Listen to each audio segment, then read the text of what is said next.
I want to talk to you about the concept of buffering. Buffering is something that we do to avoid feeling pain in our lives. When we buffer, we use things outside of ourselves to make us feel happy. Some people will overeat, other people will get on social media and stay on social media for hours just to avoid doing what they need to do. Some like to watch Netflix. Me, I'll mow my lawn and then I'll mow the neighbor's lawn. Buffering has always been one of my greatest talents, unfortunately. When I learned the concept of buffering, it was interesting to look back on my life and see situations where I did buffer. I'm a soccer coach, and I had to deal with one of the parents. It was quite difficult, and I did everything I could to avoid the situation. I would leave early from practice, or I would return texts later. I finally got to the point where I realized I didn't want to feel this way anymore.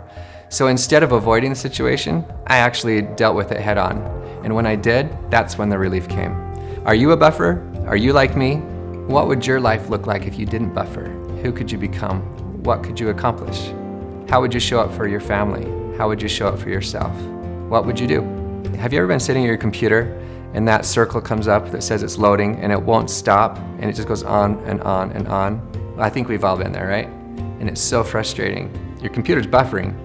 Well, we do the same exact thing when we want to avoid doing something, when we want to avoid dealing with emotions, or when we want to avoid something that is painful for us to work through. And when we avoid those things, we don't show up in the world in an authentic way. You know that moment when the computer finally does load, and you're like, finally? Well, that's how your life can be. When we stop buffering, we're actually truly able to start living our lives fully. It's because we're present for those things that matter most in our lives. Doesn't mean that we're not going to have negative emotions, because that's just part of life.